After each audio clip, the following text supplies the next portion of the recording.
Welcome to episode 29 of 22 Man Game with Jared and Dame. I'm Jared. That's Damon. We are coming to you on draft week. It is 8:13 p.m. on April 21st, 2026. Damon, how are you doing? Freshly shaven. I feel like a baby. I talked about this yesterday. Dom and I recorded last night for 2.5 hours. Because it has been a while since I talked about basketball and we had a lot to cover. So, long story short, we had a student versus staff basketball game. We got crushed, and I had to shave my beard as punishment. And now I look like this. And other than that, things are fine. Excited for the draft. Excited to see who goes where, what storylines emerge, what trades potentially happen, as we've already had some. But other than that, can't complain too much. Winding down the year. What about you, Jared? My face looks different, but so does yours. Yeah, not super visible with the bright light in my face here, but our friend Xavier did hit me straight in the face with a disc golf disc on Sunday. Um, took some minor cuts. Honestly, was really never painful. I think initial bit of shock, a lot of blood to clean up. But listen, we're warriors in the podcast space, and I think we're living up to that today. Mhm. You showing your face, and in fact, more of your face than normal, following a difficult defeat, and me, obviously injured, but still the walking wounded here. Um, Doing our lead up to the draft show, which I think is exciting. I told you I was going to yap about the draft for a second. I, growing up, really enjoyed draft media, especially high school, early college. I went to the draft with my dad in when it was in Nashville. Literally just walked from campus to the draft. That was pretty cool. But at the same time, um, I think there's a lot about the draft that's suspect in terms of how we cover these players. My partner made a really good point. We were listening to some draft content. Kind of weird how we talk about players' bodies this time of year. So definitely still some things about draft coverage that I'm not crazy about, and I've walked away from it in large part the last couple of years. Been grinding the podcast this week, but definitely an interesting time on the calendar, and I do think it would be fun for my high school self to know that I was putting my draft thoughts out into the ether. So excited for today's show. How about yourself, Damon? Are you riled for the draft? I'm so riled for the draft. They're gonna call a name, and I'm gonna say, "Oh, okay." And then I'm not gonna know anything about that person because I don't watch college football because it feels very different from the sport, but of professional football. But I think the draft is like a concept it's an exciting thing, right? It's like, oh, where will these players go? Like that kind of element is always makes it kind of fun. But at the end of the day, it's like I don't know, how I feel about most of all of these players, so it's kind of whatever. Yeah. You're going to be frothing at the mouth about where AJ Dybinasta is going to go in like a month, but sure, yeah. That was Just solely the tough. other. It's the Bonsta. That's Is it really Devonsta? Okay, yeah, listen. I knew a name. All right. I think we that's should. true. You said that, and I Yeah, was like, I thought of the NFL draft. I was like, I don't know who that is, and I was like, oh wait, that's a basketball player. it is a basketball player. Yeah. G Willikers. I wonder if the Pacers will keep their pick. Ha ha ha. See, I know about that as well. Ah, this is Oh, ball knowledge. Anyway, um, yeah, we talked about doing our first round mock. Um, and I think we both recognize that we aren't the tape grinding type that's going to really be able to give nuanced perspective on which offensive tackle is the best offensive tackle. The most I've done in terms of tape grinding is listening to multiple podcasts this week from different creators with different opinions. Um, and so we're going to take more of a meta approach and just give 10 kind of bold predictions for the draft with a bit of a game attached. We're looking forward to getting to that. First, we have just a little bit of news to catch the listener up on. Damon, do you want to start with this first item here?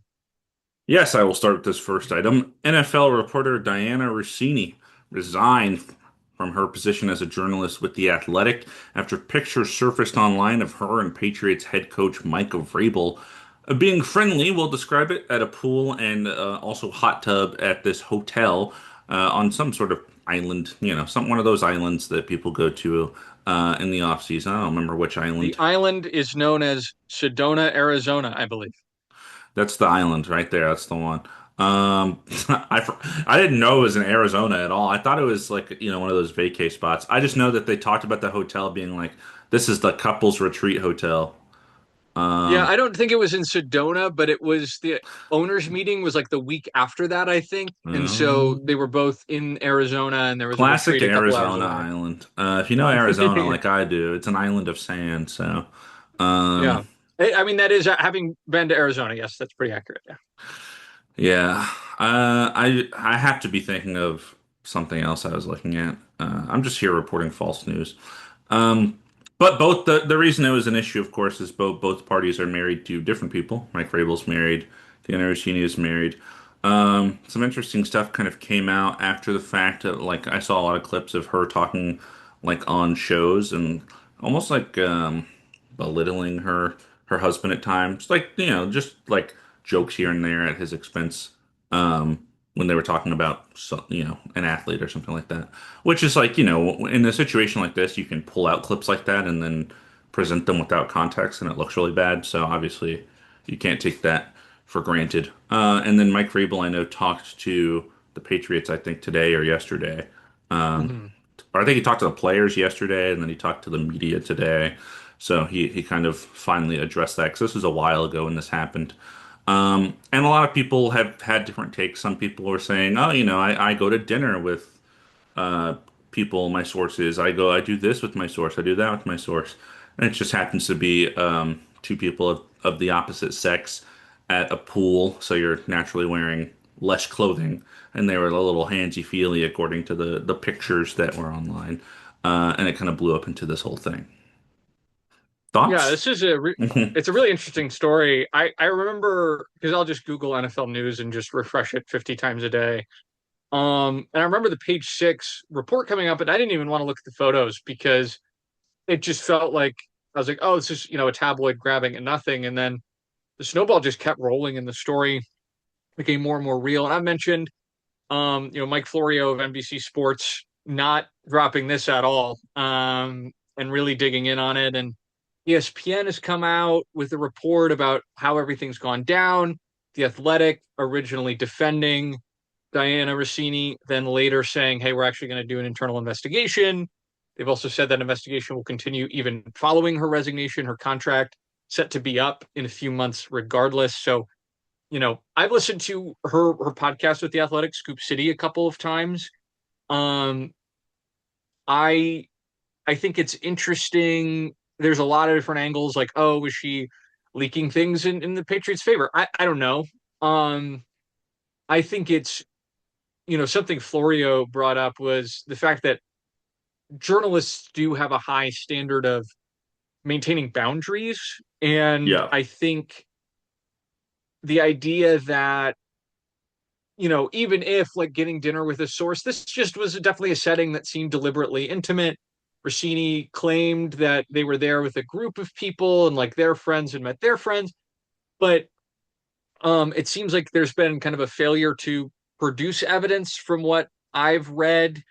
I don't really want to speculate on whether this was more than friendly or not, beyond the fact that there has not been definitive proof of innocence or of guilt. And I think having a gray area enough to bring the Athletic in question. But I think this is going to be actually a very interesting story because the more I was reading about this, the more I learned that Rossini is kind of the linchpin of the Athletic. Like she was sort of their Schefter and, who's ESPN's kind of insider, Yeah. and so this seems like it's going to be kind of a big shakeup for the Athletics kind of sports coverage. And I wonder who's going to take up that seat. I know there was, I think, a USA Today reporter who was fired for slandering Rossini on Twitter, which was interesting.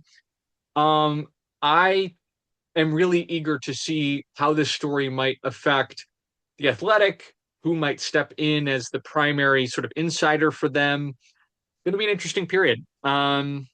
Maybe this is a natural move for someone like an Ian Rappaport, who was NFL Network's insider, now absorbed by ESPN.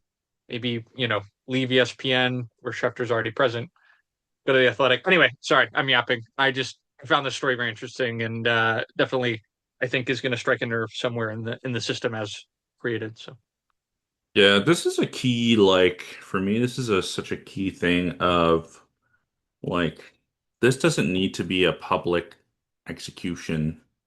Like, this is not Hmm. us as fan, and not me and you, obviously, but this is not fans to like cast judgment upon and make a big deal out of because A, they don't have all the details, and B, even if they had all the details, it really doesn't fucking matter. Like it's a reporter and a coach. The Athletic is doing their investigation because they want to make sure the reporter are following their things, right? But the most important thing to me is the personal lives of their families, and that's private. Like that is none of our business how they handle that or what conversations happen, how they're talking to their partners, their children. They both have children. Like I feel like all of that is kind of just being put out there for people, and it's like that's just not our business. And people are making kind of a big deal out of it. But Yeah. yeah, No, I think it's a great point. I think that the professional implications are worth exploring, but there for was sure. probably a way to navigate that discussion that, if, let's say, for example, the Athletic gets a hold of the photos, pays to have them not published, and then conducts an internal investigation and determines, hey, we're dissatisfied with the amount of evidence we have that Dianna was, above board on this, and they release, a notice saying, hey, we've terminated Dianna Russini for, violations related to confidentiality between reporter and coach or something like that, right? No, don't need the details. We can still raise that question. They can offer any journalistic corrections they need, but we're not really focused on how this affects um, their personal life dynamic. I don't really want to talk about their families. It's their business. Yeah. Um, it's like it felt gross to me that they were publishing these photos and then it ended up being this like very trenchant story about the media itself. And I do think that conversation is in a vacuum worth having, but difficult for their families. And I hope they're able to find peace, move forward. Um, I do think I feel fairly comfortable saying that barring other contenders, Mike Vrabel may be the unethical baller of the week. Um, but I don't know if you want to reach that judgment. Maybe that's too far. That's fair. It's hard to say because we don't know, right? We don't know all of the details. But if let's assuming there was an affair of some sort, yeah, it's gonna that's gonna be unethical balling from me. Um, get the check mark. And yeah, I think you said it perfectly. The professional implications matter and should be investigated by all parties. The personal ones, we need to just let them handle that. Um, so yeah, another Mike who used to be a coach. Actually, before we jump mics, I want to actually do a different That's it. transition if I'm we dropping can. the mic. Go ahead. That was good. That was good. Just briefly because we're talking about kind of these sort of topics. It came out in the last few weeks that top prospect, um, Ruben Bain Jr. was involved in a car crash that resulted in the death of a passenger in his vehicle. Mm, He received a citation for, I believe, driving while distracted, and the family of the deceased has come out and said it was a tragic accident. It seems like there isn't a lot of implied or hushed up criminality to this relative to other similar incidents that I've heard of in the past. I don't want to necessarily make that assumption outright, but there wasn't like, oh, driving drunk, like it might have been using a cell phone while manning the vehicle, something to that effect. I will say one of my predictions does center around Ruben Bain, and mhm, so getting out ahead of that, but that was something related to one of these prospects that was news, I think, to a lot of folks in the mhm, weeks leading up. Teams were already aware of this incident, but it was not public knowledge until I think a week and a half ago. So something to monitor gotcha. as draft rolls around in 2 days. Good to know. Another unethical baller. Unfortunately, it seems potentially that is the case. Yeah. Yeah. Tough, tough, tough. All right. Now hit me with the other mic. Yes. You drop the mic, I'll pick it back up. Thank Former you. Steelers head coach Mike Tomlin is joining NBC as a Sunday Night Football pregame studio analyst. I would credit the website where I pulled that. I don't have it in front of me, but actually, I think it was NBC Sports. But interesting hire. I think Mike Tomlin is a great personality. I'm curious to see him as a team player. Um, in studio, I don't know how much of like the bouncing off of people and like building that conversational momentum that Tomlin's going to be comfortable with. But an interesting hire, something that was talked about in the period leading up to his resignation as Steelers head coach. Seems relatively low commitment. Obviously one night a week. Um, and I think it's going to be, you know, I'm curious. I don't really have a strong feeling one way or the other. Tomlin's funny, doesn't mean he's going to be a great studio guy. We'll see. Yeah, it's interesting to see who transitions from that kind of role, one thing to the next. And yeah, his personality, I feel like, has been almost like it has felt anti-media for like, Mm-hmm. a lot of his career. So now he's immediately becoming a media person. It'll be interesting to see how he kind of does that. Like, he almost feels like he'll be like a stern comedic relief. Like everyone else will do analysis, and then they'll be like, "What do you think, Mike? I got the Chiefs." Okay, thanks. Like, Yeah, yeah. I think that's actually a nice role for him. I think my concern at that point is are the other NBC people going to be kind of like jokey enough? I almost wonder if he makes more sense on like Fox Sports, but its it's own just like, conversation. Of like you're familiar with the NBA guys, right? Shaq, Kenny, course, yeah, those I guys. love Like Inside the I NBA. don't It's see great. Mike Tomlin being the run up to the TV, Kenny the Jet Smith guy. Like, let me break down this play for you. Like, this doesn't seem Oh yeah, like where they're racing to the screen. Yeah, yeah, yeah. yeah. No, he seems more like an Ernie, right? Mm, And if anybody, like kind of the guy who's trying to keep everybody maybe a little tethered. yeah. Um, I feel like it would be really entertaining to see like Terry Bradshaw doing his thing and Rob Gronkowski doing his thing, and then Mike Hmm. Tomlin's just at the end of the table, like head in hands or whatever. Maybe that would have been a funny dynamic. I don't know. How long This will before not there's affect. there's a who's a better Steeler bit between Terry Bradshaw and Mike Tomlin somehow? Yeah, I don't know. I can honestly name anyone else on the Sunday Night Football pregame studio desk right now. So um, I I, guess kn- I'll I look I that up. have their names in my head, but they're not professional athletes, so I don't know them. Or if they were, Wait, can you say the names if you have them in your head? no, no, no. I mean, like I don't remember them. Like Terry Bradshaw, I remember because he was like a legendary quarterback. But like I have the faces in my head is what I meant. Did I say names?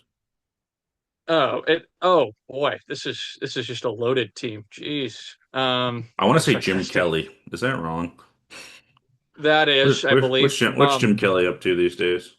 Okay, Sunday Night Football broadcasting team. All right, yep, we've got them in the booth. Kerry McCauley, okay, whatever. Yeah, Carrie Underwood. All right, we got it. Um, it sounds like the halftime team is Devin McCourty, Chris Sims, Jason Garrett, and then Mike Florio also kind of flies in. Jason So my Garrett. assumption is that's probably he's going to join Jason Garrett, Chris Sims, and Devin McCourty, Let's go. and Maria Taylor is hosting. Fire. Finally, I've wanted that Chris Sims and like Tomlin chemistry on screen for so Mm, long. I've been thinking about it for ages.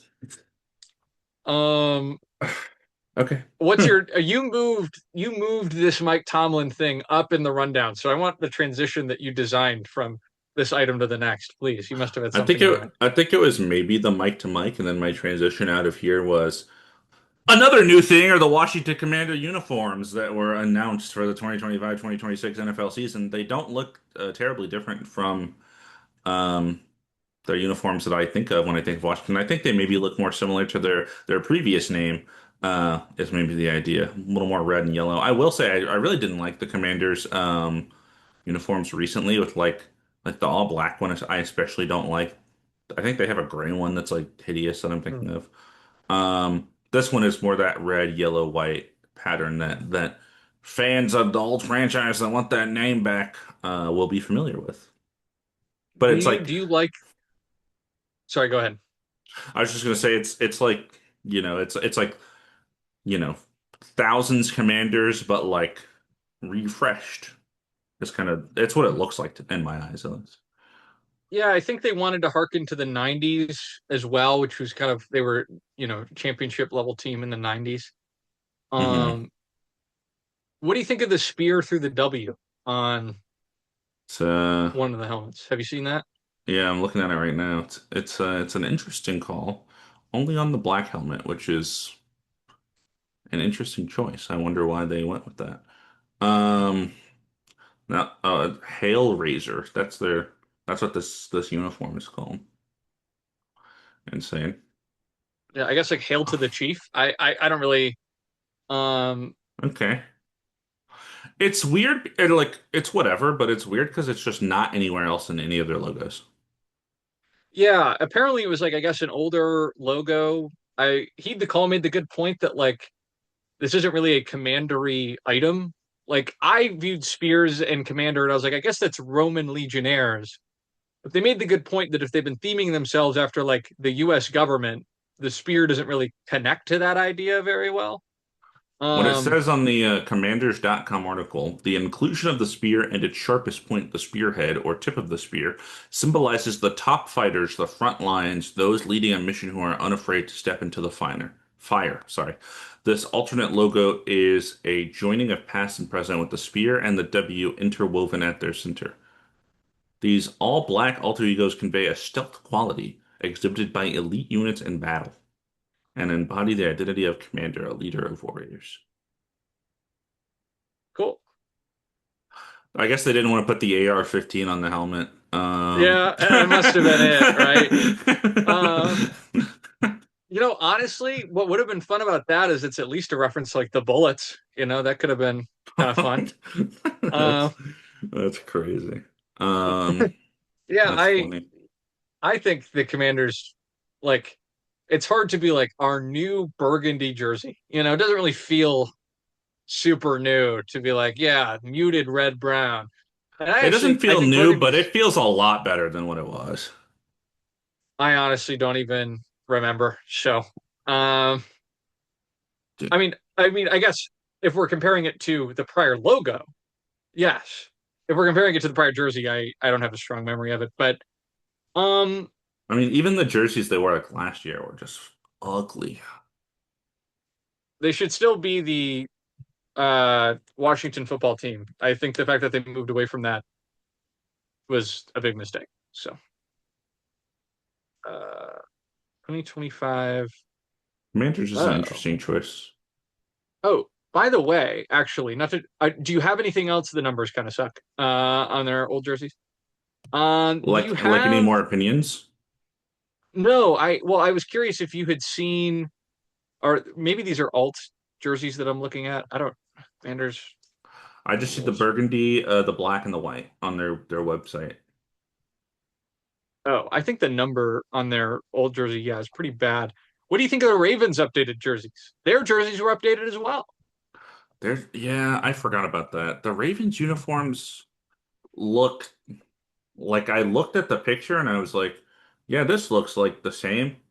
Um, but like the purple's a little brighter, I Yeah, this like guess. midnight purple. That's Well, like now the really the numbers only aren't thing that. rimmed. Mhm.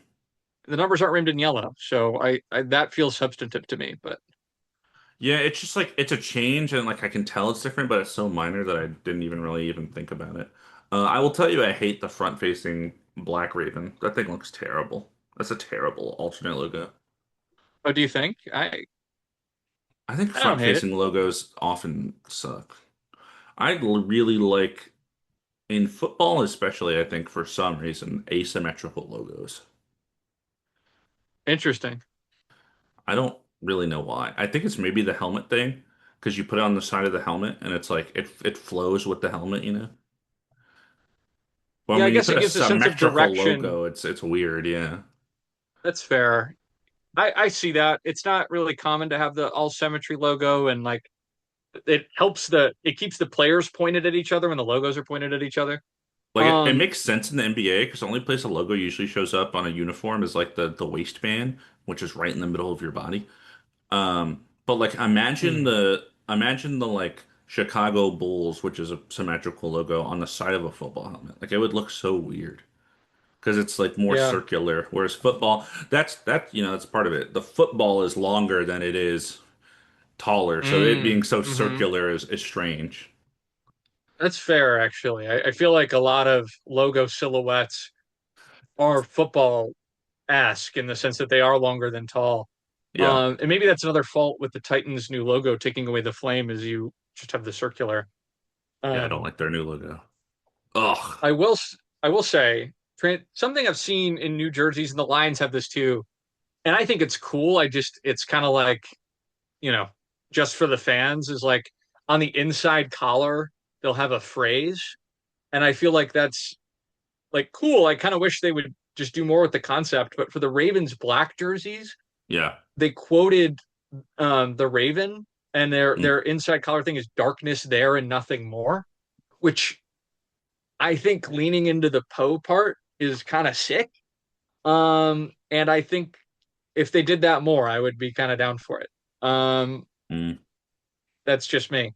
Like when they're doing their rivalry jersey or whatever, make Hmm. that go full Poe. I don't know, put a fucking telltale heart on the front. Pardon my We, language. we, Yeah, let's we just go don't we crazy. don't we don't have news on the rivalry jerseys yet, right? Like what divisions are getting it this year? I think the NFC North is rivalry jersey divisions. Man, remember Color Rush? That was just way better than the rivalry uniforms, probably. Do you think? It was more consistent, at least. But some of them just were just miserable to look at. You know, I Yeah. at I think the least NFL these just often doesn't go different enough, and Color Rush was like so vibrant that it felt different. I'll give you that. I think that seeing how like the NBA really goes for these thematic jerseys, I've I think it's kind of fun to be able to bring some of that design philosophy to the NFL. But yeah, half the teams just were like, "What if we did a black jersey?" Um, Yeah. that's not very exciting. Uh, yeah, I will be glued to my seat waiting for that shit to drop. I'll tell you what. Anyway, we need to move on because we got an activity going on, and believe it or not, lives outside of this podcast. So, um, I don't want to No. spend 9 hours talking about the draft. 8.5 will do. Um, Yes, so sir. let's kick this can down the road and Kicking the talk about our can. next item instead. Hmm. Boom! NFC East transition. Cowboys kicker Brandon Aubrey signed a 4-year, $28 million deal, making him the highest paid kicker in NFL history. Kind of feels like a no-brainer. I think Aubrey's a weapon, and Hmm. giving him the most cash of anybody at the position ever. On top of natural inflation, this just feels right to me. Yeah. Um, just for the folks at home, Tyler Linderbaum costs about this much for 1 year. So, Yeah, that's that kicker market for you. It's like double this entire contract. It's like 1 year of Patrick Mahomes. Epic. Um, crazy. it's so good. It's so weird. To be like, kickers are underrated, you know. Being a kicker, having a guy you can mostly count on from 50 plus, and Brandon Aubrey you can really always count on, but I just mean kickers in general. Um, so your team has a minute left and you get within range and then you win the game because you're a kicker. It's like, yeah, but you make less than our like third string quarterback, buddy. Um, Yeah. Strange. I don't understand. I wonder if part of it is there's just less like athletic requirement for the position compared to others. Yeah, Hmm. it's a little strange. Um, to that point, earning about as much as Brandon Aubrey's entire contract per year, 49ers left tackle Trent Williams has signed a 2-year, $50 million extension, continuing to extend his tenure as the blindside blocker for Brock Purdy and the Niners. What a Um, terrible movie. what are the blindside? Yeah. I've actually never seen it, and I probably won't Shout really make out an effort to. Michael Oher. Bro. Um, yeah, there's some kind of complex stuff going on with. I feel like the legacy of that film and the like. Hmm. I don't know. The I don't family want to go like too took deep all the in. credit for it. It was a whole thing. Yeah. Yeah, it was a debacle. I think this is. I honestly, Trent Williams. I think is going to be one of those guys that like kids are going to get into the NFL 10 years from now, and you're going to have to be like, no, no, no. Who just got inducted to the Hall of Fame? Trent Williams. Never heard of that guy. Yeah, Trent Williams was one of those dudes. I feel like he's just been consistently in the conversation as a top 3 tackle for most of the time I've been watching football. So, Hmm. um, He's Hmm. advanced in age, but good for the Niners. Yeah.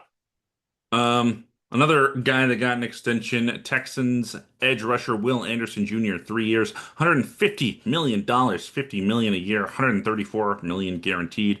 This makes him the new highest paid non-quarterback in NFL history. Obviously, he's had a very hot start to his career. I believe he won Defensive Rookie of the Year, followed by Pro Bowl slash All Pro, I think, this past year. So, obviously, it's been a big part of the Texans defense, which has been a very good defense over the last couple of years. $50 million is a lot for any player. What do you think, Jared? Do you have any strong takes? It's for me, it's like, dang, that's a lot of money, but I guess you kind of have to. Yeah. It's interesting. The edge market seems like it's been catching up with the quarterback market. Still like a $10 million disparity, but this is a ton of money. I think he's worth it as an individual player. It's not a Hmm. comment on Trent Williams or wow, Will Anderson. Sorry. Will Anderson's a great defensive end. And I also respect the fact that like, yeah, if you're gonna give 50 million to a guy, I'd want it to be someone of Will Anderson's talent, consistency. Not that I can't recall really much in the way of injury for Anderson. I Hmm. think this is an investment in the Texans' identity, and 3 years is short enough that if he drops off or has injury issues of any kind, you can still kind of get out of this contract. Hmm. And then maybe if he stays the elite player he's been, you give him another 3 year contract, that resets the market again probably. But yeah, I mean he's probably a surefire top five edge in the league right now. So that's just the going rate for that kind of player. Yeah. Um, he'll be great. And 3 years, like you said, it's short enough that your books aren't going to be completely like dismantled and you can't do anything because it'll be gone in 3 years. Yeah, it Yeah. does raise questions though. Is year 4 or 5 of a 5 year, $250 million deal when you're actually getting value off of this contract if he continues to play at this level? And Mm, by making it a short term contract, you're going to then have to pay him 3 years, 180, in mm, 2029. But I think with the term of his rookie contract, this probably actually goes um, pretty far into the future. So good for them locking him down. Definitely a guy who would make much more than this as a free agent. So mhm. might as well get it done while you can. Speaking of paying a hefty price for a quality player, Damon, massive trade this week. And unlike the Max Crosby trade, it appears this one's going through. Yes, the Giants traded defensive tackle Dexter Lawerence II, Sexy Dexy, or as I like to call him, Sexual Dexual, to the Bengals for pick 10 in this year's draft. A top 10 pick. He ended up signing a 1 year, $28 million extension with the Bengals, which is something he wanted from the Giants, and they did not give it to him. Now he has been traded. So the Bengals, terrible defense last year. They are giving away a top 10 pick to get a defensive stopper on that defensive line. Obviously, Dexter Lawrence, very established player. How much longer will he be as good as he was last year? We don't know. It's a big risk, and when we look at a lot of the trades that have happened over the last couple of seasons, players like Micah Parsons, who has obviously a higher, I think, like name value than Dexter Lawrence, was 2 first round picks, but we didn't know what those picks were. When you know what the pick is, like it's pick 10, it like feels a little more intense to me. Max Crosby was 2 first, but obviously that trade didn't go through. This is only 1 first, but is he as good as those players? Probably not. It feels pretty high value, especially because D tackle, while important, I feel like it's not valued like edge rusher for those 2 first round pick trades I just alluded to. So it's a lot to take in here. Bengals, I guess, are like we need to win now, and this is a win now move. What do you think, Jared? I feel like this trade would feel very different to me if Trey Hendrickson was still a Bengal. You know, Like I they had a combo. yeah, I think that the fact that this looks like, okay, if you take the Bengals defense last year, and granted, Trey Hendrickson was injured for much of the year, but pretty weak defense. You remove a really good player in Trey Hendrickson and replace him with a player in Dexter Lawerence who, I would say many people would say at his peak is a better player at his position than Hendrickson is at their position, but you're kind of trading one, best defender on your team for another best defender on your team. And so something I've seen in the rationale for this, a lot of my analysis, the Athletic Football Show, has done a lot of good work on this, but like, oh, it's a weak defensive tackle class. So you have to fill this hole now or never. Hmm. I don't know, man. The Athletic Football Show has also mentioned that we might be in a first round with 12 to 14 first round guys. And Yeah. you have given one of those players who would be much more affordable than this away to get a really, really impactful player. But, I would feel much, much better about this if it was pick 16. Or especially Hmm. pick like, if this was pick 18, 19, 20, I'd almost say, yeah, this is like just a straight up trade, whatever, make it work. I just think this is rich. I think this is really valuable. It's not like the Bengals are one player away. I almost, if I'm the Bengals, and apparently I heard today that this deal was on the table for like 2 weeks before Oh they wow. took it. I think like right when it became publicly announced, the Bengals were like, "Hey, we'll give you this pick," and the Giants sat on it, which is fascinating. Uh, I just, if I'm the Bengals, I sit at 10. I wait and see if there's a phone call from a team at 12 or 14. Do the Cowboys move up a couple spots? And then once I've made a small trade down, do I then get on the phone with the Giants and say, "Hey, I've got pick 12, and Hmm. you've recouped other mid-round picks, so you can take more stabs at the defense, and then you move at a bit of a better time." I just don't know if I'm the Bengals and I know I'm willing to offer number 10. Am I worried that anyone's going to offer a better package than pick 10? No. So I don't really get the rush, but um, yeah, I think the Giants end up getting more value out of this, to be honest. So, Yeah, interesting I stuff. mean long-term value for the Giants, win now value for the Bengals. Like I get the logic for both teams, but um yeah, it's in the NFL especially because since basketball is the other sport I talk a lot about, um shelf life is so much shorter. So like Dexter Lawrence in 3 years could be way different than Dexter Lawrence now. Um and you just don't really know. So we'll see. Yeah, if the Bengals don't make a deep playoff run this year, how are we feeling about this trade? That bad.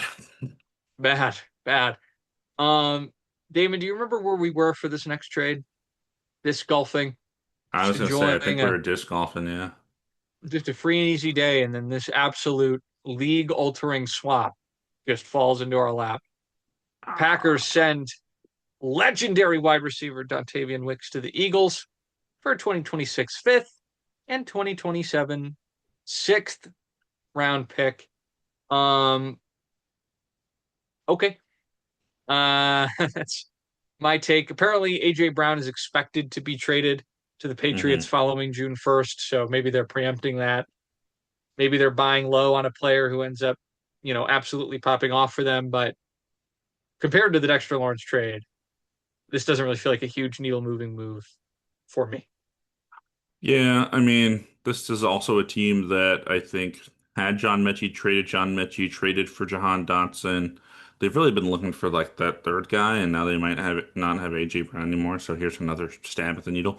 I think when this happened when we were playing disc golf, I was like, based on what I understand about draft picks, this the fifth and sixth feels rich for like a player who's never been, I don't know, like third on his team of mediocre wide receivers. I like Dontayvion Wicks when I watch the Packers. Like I feel like I like his archetype, I think, of receiver.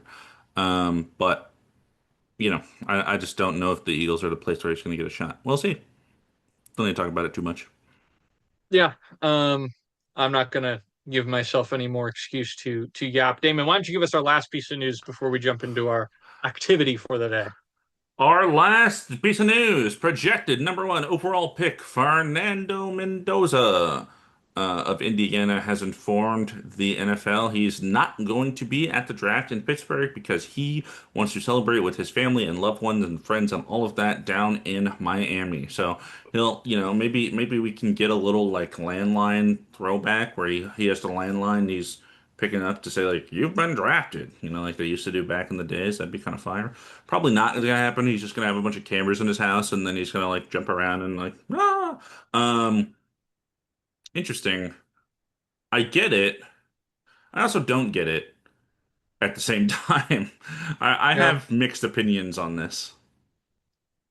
Yeah, I guess I wonder, let me just do some armchair psychology for Fernando Mendoza, being like a very religious person, probably has like a relatively large community at home of people who he feels have played a role in his journey. You go to the draft and you can only take, I don't know, 12, 20 people. Maybe he wants to make this more of a celebration of everyone who's had an impact in his life. Sure. It's a moment that you probably want to share more with your family than, say, Roger Goodell, which I would say goes for most moments in one's life. JK Mm. Raj. Yeah, I don't know. I would kind of think like you probably know and have known for 6 weeks that you're going to be the first pick, and you can do an intimate celebration of that fact at home, and then go for one night and celebrate, and then go to Las Vegas and start your life. I think it's a bit of a missed opportunity, but if his family means that much to him, then great. Hope he enjoys it. To me, it's like you're graduating college and it's like I'm not gonna walk the stage. I just wanna hang out with my friends. And it's like you will hang out with them anyways. But this part of it only happens once. Hmm. And you're the number one dude. Like you're the guy that day. Um, so yeah, it's a strange choice. But Yeah, maybe alas. maybe he's just not a huge media guy because I'm sure you are expected to do a ton of like, oh, the NFL Instagram wants to do reel with Fernando Mendoza, and like maybe this is a way to kind of control the amount of noise that's coming in before the pick at least. But yeah, you would think like, hey, you've earned this moment. I imagine that before this year, he probably never predicted he would be the first overall pick, and now he is. But I'm sure he will be in the limelight plenty come Thursday evening after he gets taken and then starts his career. Either way, I cannot wait to watch this draft muted on my computer while I'm working, or perhaps even just have the refreshing NFL news as I do to read the trade tweets and see the names kind of populate up on the board there. Going to be an interesting draft. Apparently, I've heard Brett Veach came out and said we're expecting a lot of trades. Obviously, already got the Bengals trade with Dexter Lawerence changing the order up. But we wanted to take our moment instead of planting our flag on a mock draft. We are going to play a bit of a game with our draft predictions. Damon and I have each come up with 10. What do we think will happen for the draft, right? Mine lean bold. I assume Damon's probably lean bold as well. And we're going to see who has the most right. But the twist is we each have three steals. If we like the prediction the other person is making more than we like our own predictions, we can say, hey, I want to steal that prediction of yours. Damon, I didn't tell you this, but I think to add a little bit of gamesmanship, the steals are blind. We're not picking them at the end. Someone gives a take, they give their rationale. You can either Hmm. steal it or not, and then that's it. So if you save Yes, your fair. steals for the end, you might be in a pinch where someone saved their worst three for last, or maybe they're Hmm. stashing their best, trying to get you to take some earlier. Hmm. Do you think it should be mandatory to steal, or do you think stealing is not necessarily required? It's tough because like you made your picks and I made my picks and I like my picks. Like some of them are simple and then some of them are like Hmm. this is a lot, right? There's kind of a variance of quality and I wanted it that way because I didn't want to be like here are my 10 insane things that are going to happen. It was like here are some that are maybe reasonable and some that I'm really going out on a limb for and some in between. That being said, I don't know college ball. I'm not an NFL scout. I don't know how front offices think, and as far as I'm aware, you are not either. So, as bold as our takes may be, they could also be wholly inaccurate. So, um, I feel like it's not mandatory because, especially like if I'm stealing, right? I have 10, you have 10. If I'm stealing, do I have to give you one of mine? Or you know Um, what I mean? Or is it just like you'll steal them back late? Like you'll steal three of mine at some point, so then we'll end up both with 10 overall. I feel like that's maybe how it should Yeah. work, right? Um, It's like if I end with let's 12 and you've only stolen one of mine because mine are terrible and you have nine. It's like, how did oh that well, yeah. happen? Okay, let's say this. One steal is mandatory. You have two optional steals you can use on top of the one mandatory steal. I think it's fun to I'm have gonna to steal take your one. first take. No. Yeah, we'll see. Um, I'll try to hold out. I'm antsy. I'm ready to jump on it.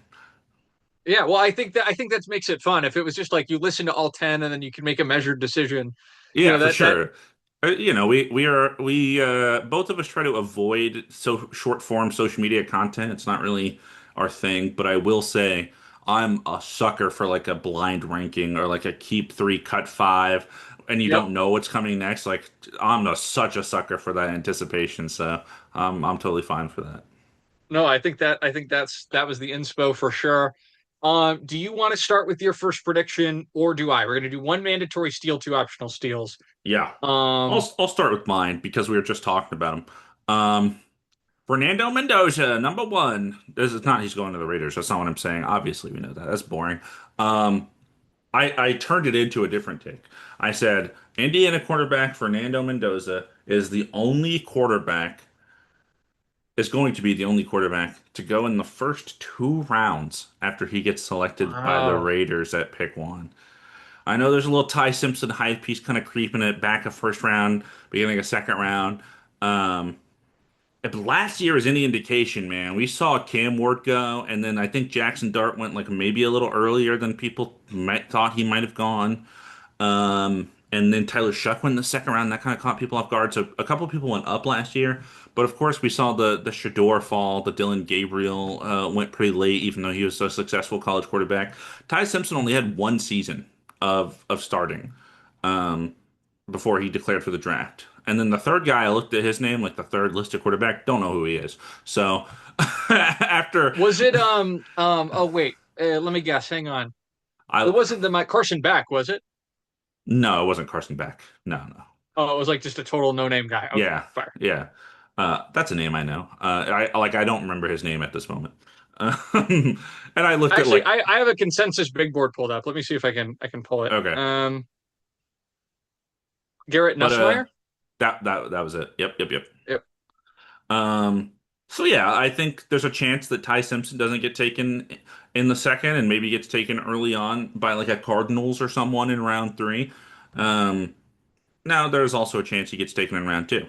But I think after Fernando Mendoza, it's the draft really starts. After that, it's really going to be who are people picking and looking at because that really feels like the only clear pick at the time and the only quarterback pick. And there's a lot of teams that do need a quarterback, but there's not the talent to really back it up for those high draft picks. Um, well, I had Ty Simpson doesn't go in round one, but I didn't have the courage to say he wouldn't go in round two. So I'm actively rewriting one of mine now.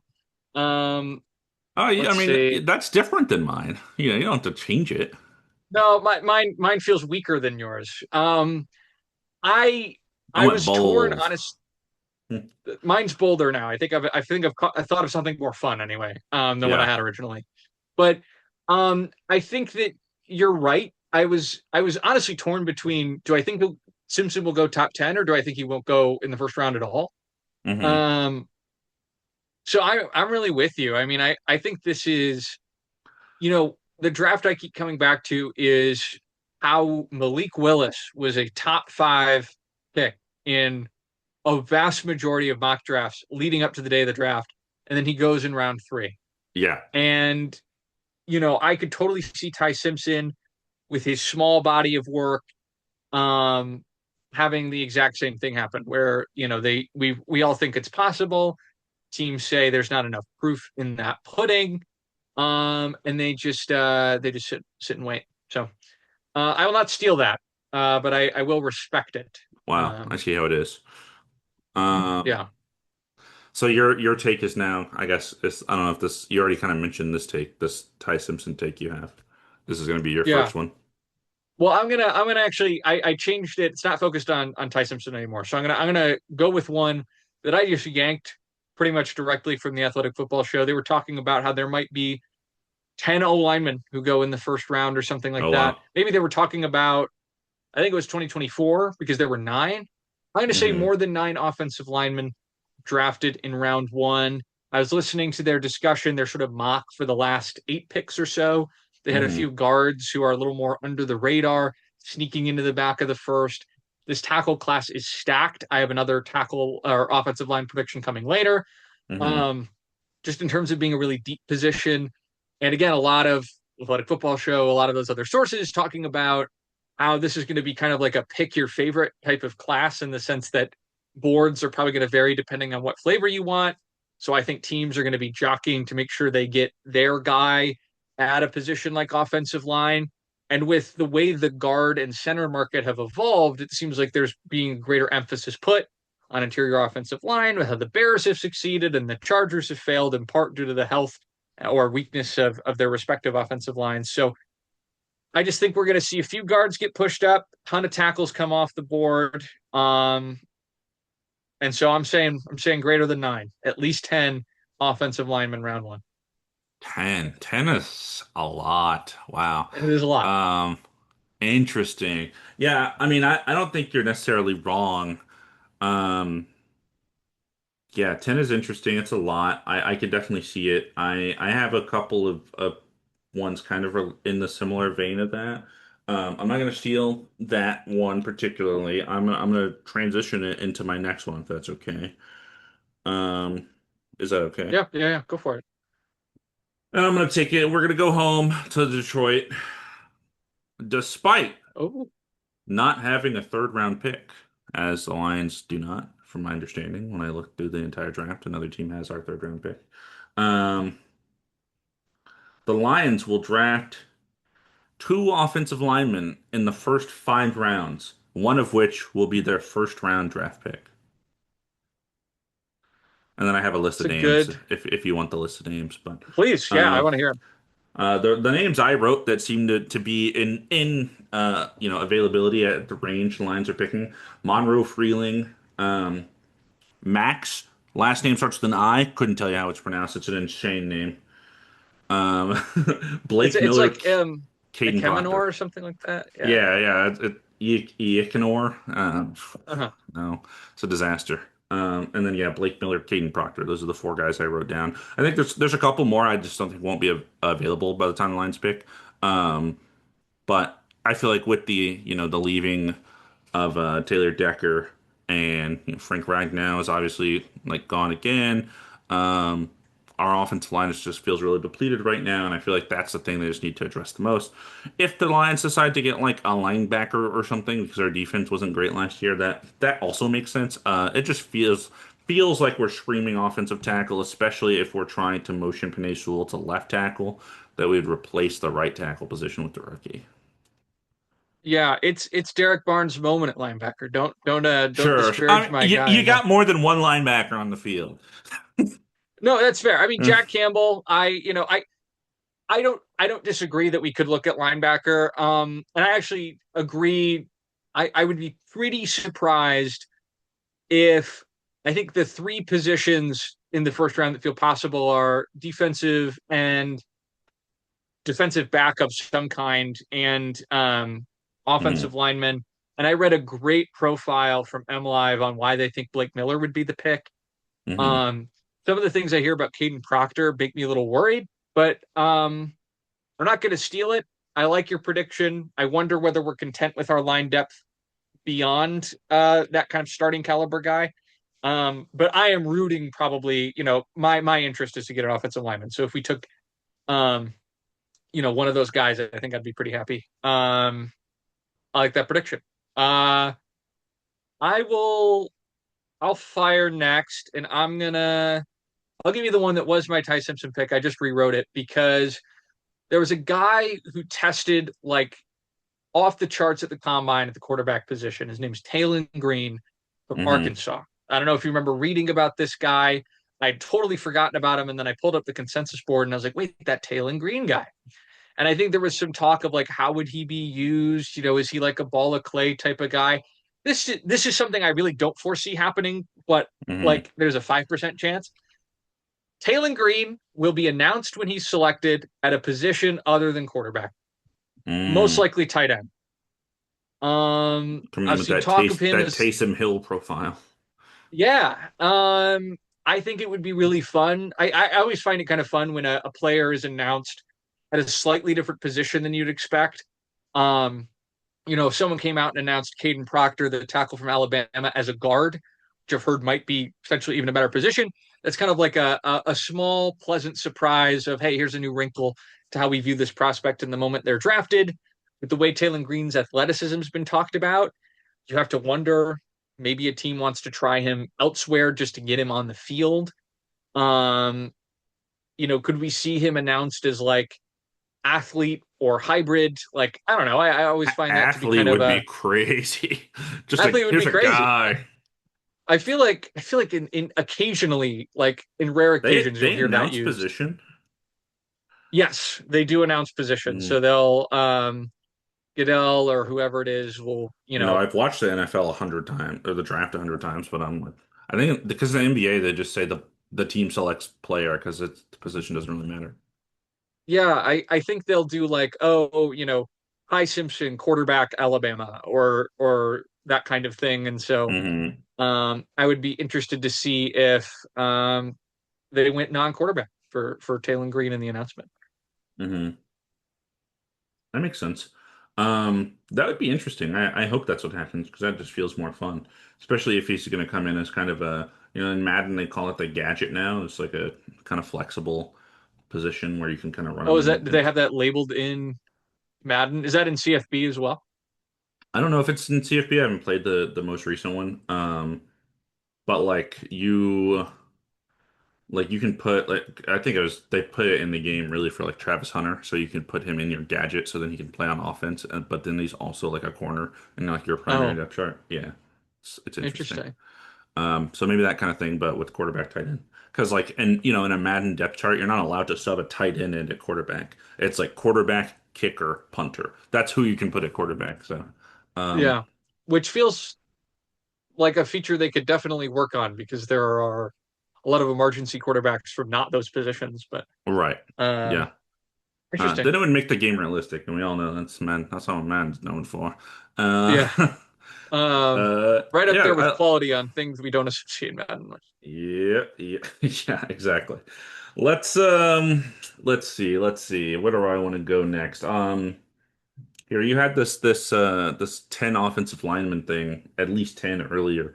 I had this prediction, and I put an exact number on it. I put six wide receivers go in the first round. Um, the names I have: Carnell Tate, Makai Lemon, Jordan Tyson, Omar Cooper Jr., Casey Conception, fire name, and Denzel Boston, who is kind of projected to be a second round guy. So I'm reaching a little bit. The teams I have listed because I was like, are there six teams that need receivers? And these are the six I narrowed it down to, but there's a couple more you can make an argument for. Titans, I think they need a receiver still. For Cam Ward to kind of establish it. They don't seem to have the guy, right? The Dolphins just traded Jalen Waddle and released Tyreek Hill, so yeah, they have a receiver need. The Jets, after Garrett Wilson, it gets real thin. So we can maybe use another person there. The Jets, by the way, maybe they'll take Ty Simpson second overall, and then my predictions will fall apart. That'd be insane.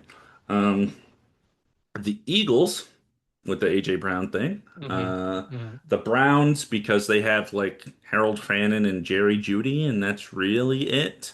And they have a couple of picks in the first round, so they could use one of them. Doesn't have to be the early one.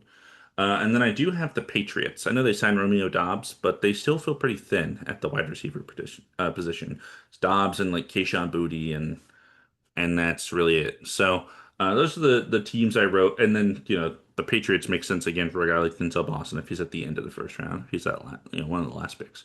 Um, so that's what I have written. Six wide receivers go down to, or go in the first round because a lot of teams need Yeah, a wide I receiver. I think that's those seem like the six guys. I was listening to the Athletic finish their mock today, and they had Denzel Boston going to the Chiefs. Although, of course, hometown guy for New England, his name's literally Boston. Um, I think the Titans feel a little bit high to take a Carnell Tate at 4, but I definitely think with multiple teams that have a second first round pick near the bottom of the first, it's a hmm good spot to take a flyer on a guy like that. And we've seen that happen before. Yeah, I think 6 feels like a good number. I'm not going to steal it because I'm less bullish on wide receivers, but um, I think it's a good. I think it's a good number, and I think that's a great list to watch out for on round one. I think if a wide receiver goes who isn't one of those 6 in round one, that would be a surprise to everyone involved. And Uh, then now we put our call sheet ad up here. If you want to bet how many wide receivers are going to go in round one, yeah, kidding. it's actually just a QR code to like the gambling hotline in your state. Awesome. Um, I'm trying to just think like what's a fun one to spin off of that one because I have a wide hmm receiver one, but I want to spread out the things I'm talking about. Why Yeah. don't we? I'll hit my Ruben Bain one. I said I had him involved in a prediction. I think so. I was looking at the consensus big board, by the way. NFL mock draft database.com is where I'm pulling this consensus big board. Ruben Bain listed as the 5th overall defender hmm here behind Arbel Reese, David Bailey, Sonny Styles, and Caleb Downs. He was that next defender. I think, and I don't know why, I just feel like we're all so convinced David Bailey and Arbel Reese will be the first guys off the board. I think Yeah. Bain is the second defender off the board. Seems like the one Oh problem wow. with his tape is that his arms are too short, which isn't really a tape problem. It's just, he has short arms and people care about that. But I think the fact that teams have known about this off the field incident, and there hasn't been really much of a stir about it until now. I wonder if they're just not that worried about it. And I wonder if there's just a front office that says, you know what? I think he's our guy. It just feels like the classic, um, and this is me purely thinking narratively, which is not how football works, but the classic, like, oh, we all expect Ruben Bain to slide because of this news. And so we're all going to predict our round one surprise to be that he falls into like the bottom half of the first round. And instead he goes number 4 or something. Just kind of feels like hmm one of those things that is like a reverse surprise that makes everyone feel a little bit silly for going so far in the wrong direction on it. Not really much beyond that. I haven't really been grinding his tape, but just like putting the hunch out there that maybe we're all under indexing on the Bain stock right now. Yeah. It's always interesting with the off the field stuff because you don't really know how teams are going to weigh that in, how seriously they take it. And we've seen times where off the field stuff is happening. People come into the league and then they're totally fine, rock star pick, and they got a little value actually because they fell a bit in the draft. And then you look at off the field stuff that did follow them into the league and it becomes a disaster. So, um, who knows where this journey lies? Not I. So I can see him coming off the board early. I do think like, does the off the field stuff make the teams take the Arvell Reeses and Sonny Styles of the world before him because they rate them similarly as players and they're like, well, this guy didn't have a thing happen, so that's who we go with. I could see that happening too. But I don't think he's gonna fall past like 10 for sure. I don't think he's gonna have like a dramatic slide out of nowhere. Yeah, I think it's probably that's truly just me kind of betting against narrative. So really, we'll see. But um, all right, what do you got next? What's your next prediction here? I'll speak another guy that I don't think is gonna slide past 10. And that is Notre Dame running back Jeremiah Love. Oh boy, it's running back in the first round. We saw Gentile at 6 last year to the Raiders when the Raiders needed basically everything. When I'm looking at this, there are teams that I think could use a running back, and he is poised and lined up and ready to go. And those teams are the Washington Commanders at pick 7, who used a committee of guys last year. Eckler tore his ACL. JCM was a 7th round pick that had a good camp, but then kind of he didn't really become the guy ever in the season. They don't have Chris Rodriguez anymore. He was kind of the guy at the end of the season. So there's a little bit of like a we need a guy there. So I have him there. Or the following pick to the Saints at pick 8, because Kamara is old and on his way out. And if if they kind of transition from Love being the 1-2 punch back, and then Kamara being like the third down pass catching back, that sort of thing, I could see being a committee as well. I think in terms of football talent, Jeremiah Love is like top 3, in the draft. But obviously, running back position value is not going to make him go in the top 3, I don't think. I just feel like those teams, like the Raiders with Ashton Jeanty at 6 last year, see that talent, saw that he was in Heisman contention, right?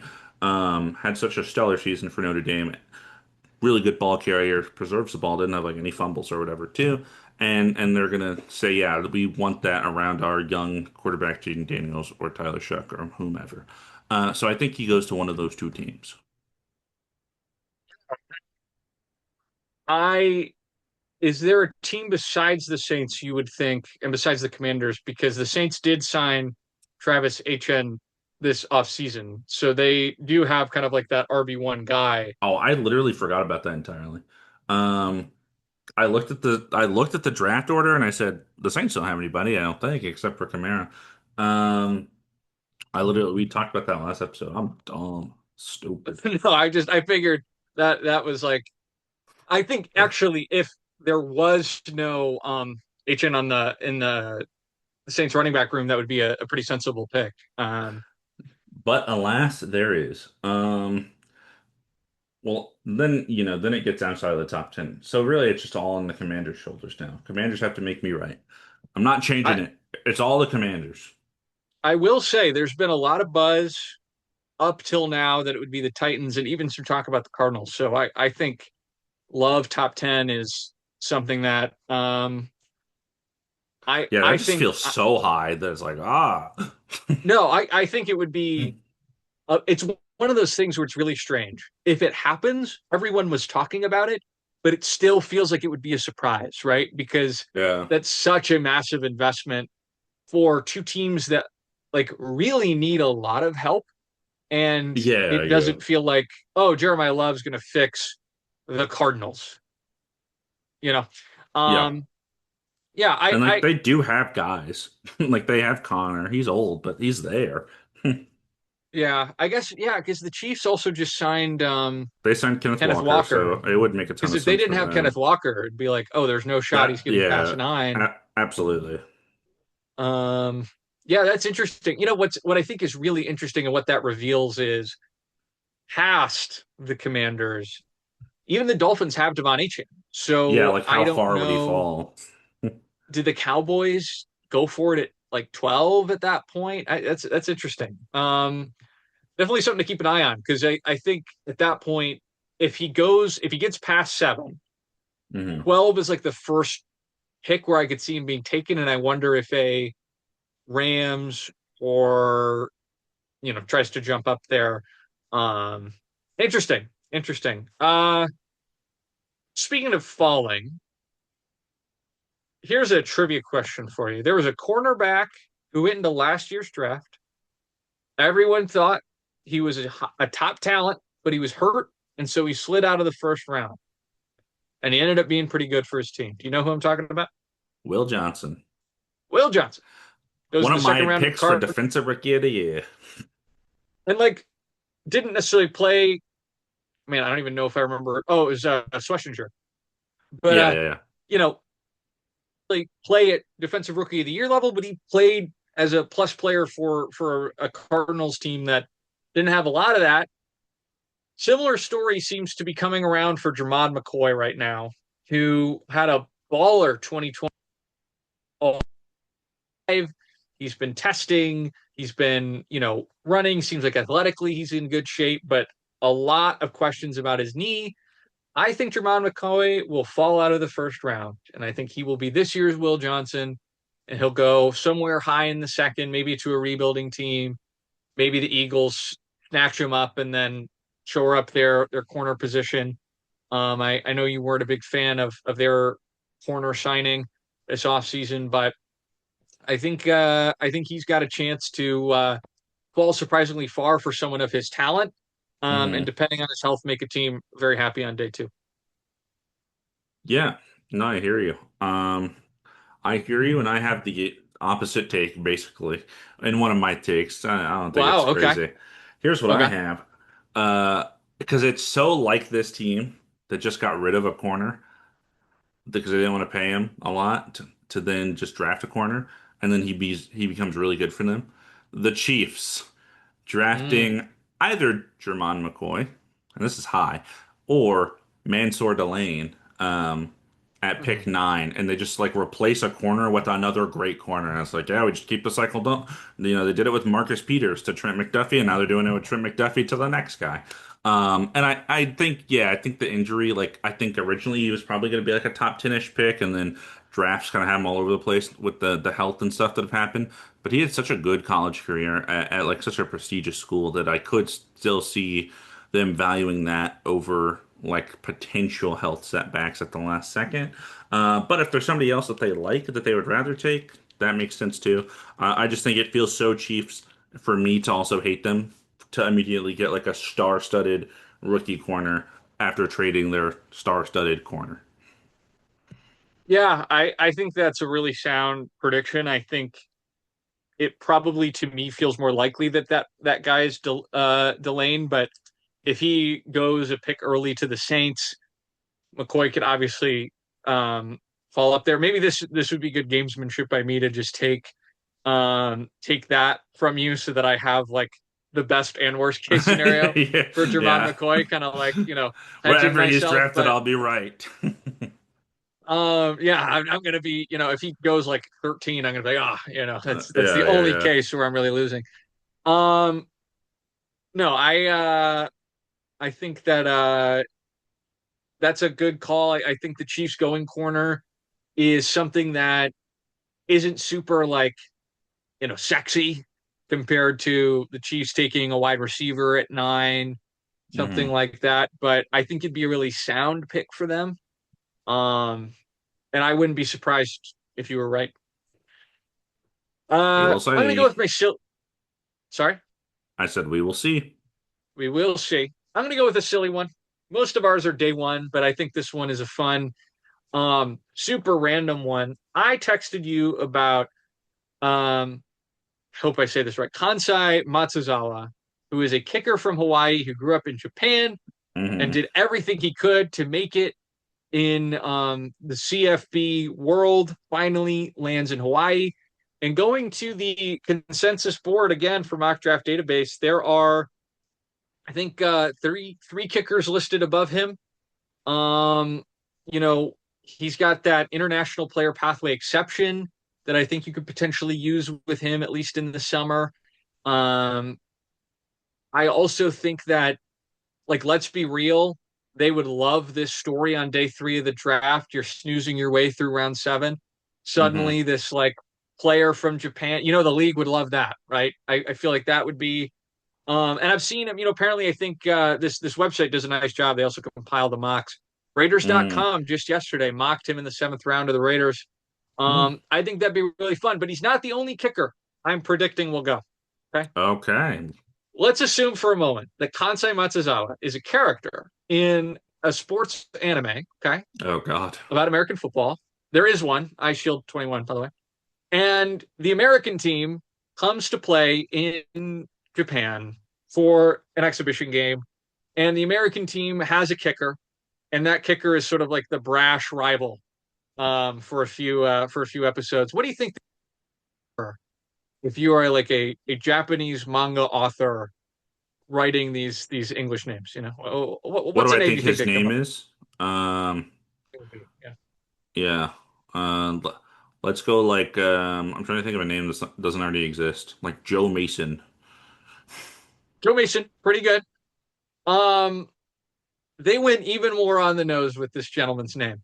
There is a man named Trey Smack, and he's a kicker from Florida. Oh. And it just feels right to me that Trey Smack and Kansai Matsuzawa go in the same draft. And for like the few of us who hold a random torch, we Rival follow their kickers. careers. It's just, he's the top kicker on this list here. Apparently, based on this website, the Jets and Raiders both have a need. I think it'd be great if Trey Smack and Kansai Matsuzawa both go in this draft. Mostly being facetious about the name there, but I think Matsuzawa actually is a really awesome story. I think Trey Smack has a super fun name. I want them both in Mm. the league. I want them both drafted so I can talk about them next time. I imagine you're not itching to steal this one, but it brought me joy. Almost on the fun value alone, I would enjoy it. But I'll let you have it. You're passionate about it. It would just feel criminal to steal that one from you, I think. It would break my heart. It You're would like break my heart. you're like I love this, and I'm like I'll take it. That would be so mean. Here, you know what I should start doing is highlighting mine so I know which ones I talked about because I wrote in order and then I haven't followed that at all. Yeah, So I've done 7 through 10 and 4, so I still have my first, 5 basically to go. yeah,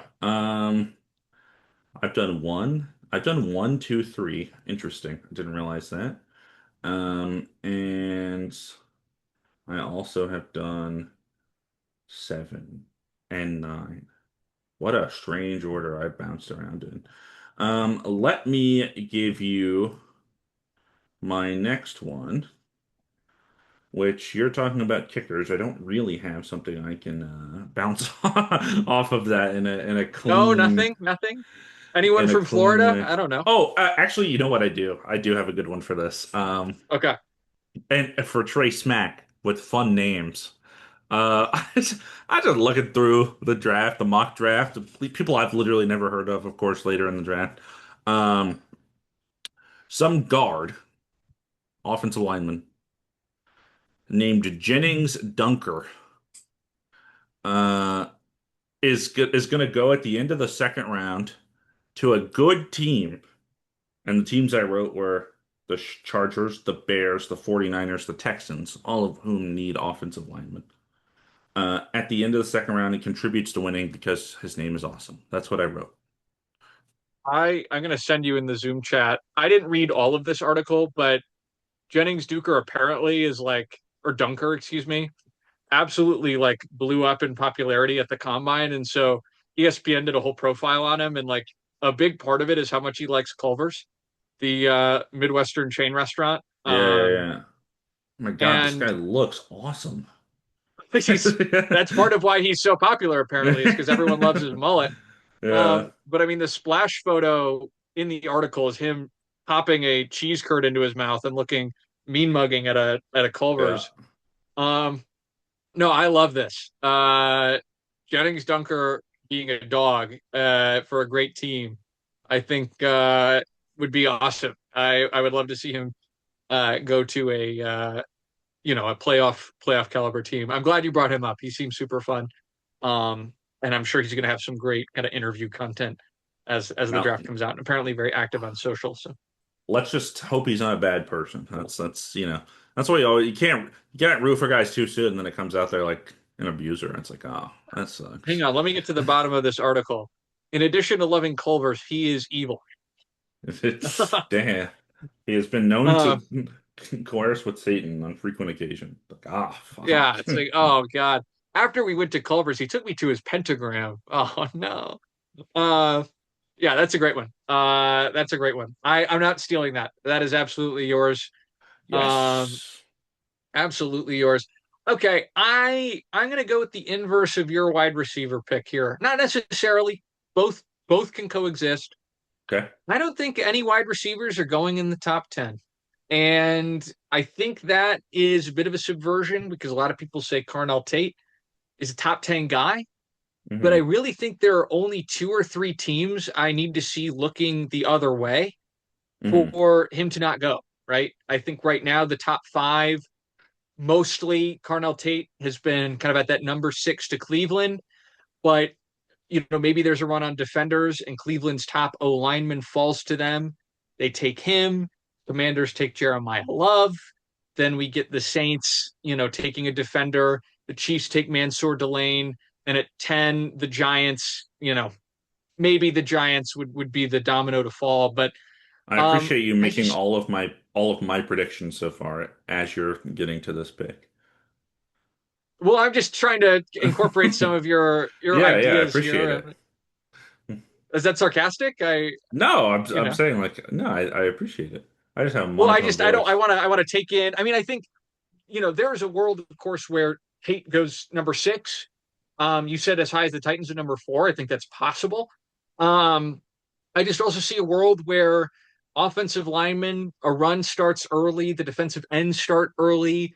We get one, Michael Penix style surprise where a guy who is considered, a teens guy goes number 9, and suddenly, here we are. Now, the Giants might ruin my fun at Mm, 10 if Tate falls to them, but I don't know. It seems like all I've heard about this wide receiver class is there are a lot of good players, but none of them are like break the bank elite type guys, like no doubters.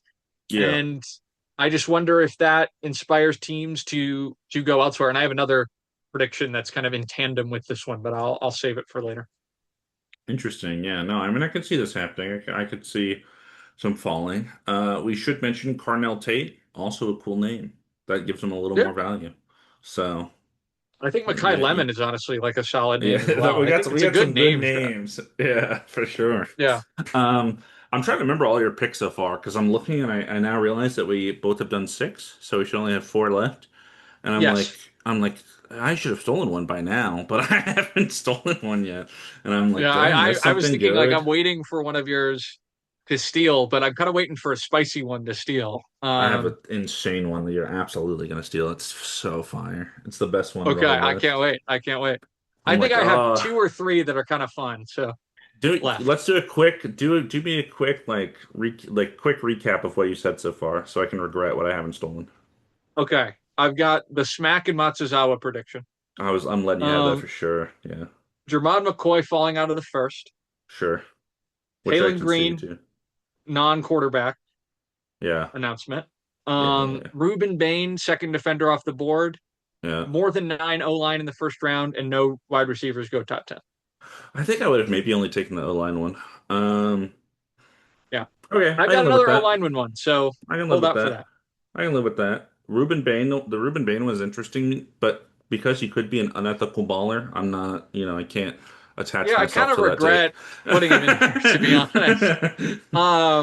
I kind of regret. Well, I feel like karmically he'll fall to like pick 50, and then I will look like an idiot. So okay, I think I cheated with this next pick. Because it is draft related, but it isn't draft related. It's like post draft related. is it Um, verifiable by the next time we record? no. Let's hear it. I can adjust it if needed. It's a year down the line, so uh, I've Okay, let's hear it. I wrote I'll adjust it somehow, but what I wrote was doesn't matter where he goes, Ohio State safety Caleb Downs will win Defensive Rookie of the Year. Are we supposed to just wait on the results for a full year? You know, I'm making the bold claim now, as I love Caleb Downs. I think he's awesome, basically, is what this is saying. Um, where he ends up going, he's not going past 10 for sure in my brain. He might not go Let me past hang like, on. he might not go past 8 in my brain. I value him so highly. I know safety is not valued as highly in the draft as edge or linebackers even. So it'll be tough for him to crack it, but he is awesome. I don't know. I'll say top 10, I Okay. guess, which is kind of boring. Here's I'll give you this option here. Okay. Hit So me. with when the first round ends, Hmm. sports books apparently will drop their rookie of the year odds. Yeah. Do you want to predict he will be the favorite for defensive rookie of the He'll be year? the favorite. I don't care where he ends up. Okay. All right. Not stealing that. But that's the best way I can think to keep the spirit of that alive. Because if I was we're just like, like, I want to talk about Caleb Downs, but I really have no idea where he's going to go. I have no clue. Because It safety is seems like so top 10 strange. feels where he's been. I think the fact the Bengals are now out of the top 10 makes it a little less clear. I've seen Chiefs, The Giants could use a some safety. Giants. Yeah. Yeah, I could see the Giants doing it at 10. See the But Saints yeah, doing it at 8. I 8, could see a yeah. couple of these teams doing it. Yeah, it's weird Do you because want to like do I top think 10? I mean, well, top 10 it feels too boring. Mm-hmm. Let's say here. This is all I'm making it top 5. I'm going crazy. All right. All right. I like it. I like it. Uh, it's not gonna happen. He's gonna get drafted like 8th, but I'm saying top 5 because I think like when I look at Caleb Downs and Sonny Styles or Arvell Reese or whomever, I just think Caleb Downs like pound for pound is a better player, but safety is just not valued at that high as a linebacker or edge rusher, I think. I think it's sneaky possible. I like this prediction because the Giants at 5 could look at the next 5 teams and say there's 3 or 4 teams that could want this guy, and this guy Yeah, is like a difference maker on the back end. And if we get him now, we can just take the best of whoever's left at 10 and feel pretty good about it. But if you're like, hey, this is a top 3 guy in this class, and we don't expect to see him in 5 picks, we'll do it now. So I think that would be sneaky fire. possible. Yeah. Um, I should have done a different one for my Ruben Bain one. Why did I do that? Ruben Can I Bain will be change my Ruben arrested Bain on prediction? draft night. Yeah, I'm sure. gonna change my Ruben Bain one. Is this okay? Sure. All right. Sonny Styles goes to the Titans at 4. All right. So now he's the third off the board after Arvell Reese. I don't know. Oh. My prediction is now about Sonny Styles. I don't want to think about Ruben Oh, I Bain anymore. see. No more Ruben Bain. I see. No more Ruben Bain. Got Sonny it, got it, Styles got is it, got going to it, the got Titans it. at 4. Sonny Um, Styles, fire name. Another fire name. yeah, you got me thinking about it, and I've seen Sonny Styles be predicted pretty high. I Hmm. think that there is a chance that think about Robert Saleh's defenses, right? Yeah. He loves a good linebacker in the middle, Fred Warner. And if you Yeah. think you're getting a Fred Warner type with a Sonny Styles, who's just so intellectually capable at that position, he might end up valuing that higher than the second best edge rusher on the board. Hmm. So, um, all right, just so we don't have to think about Ruben Bain anymore. No, I get it. I get it.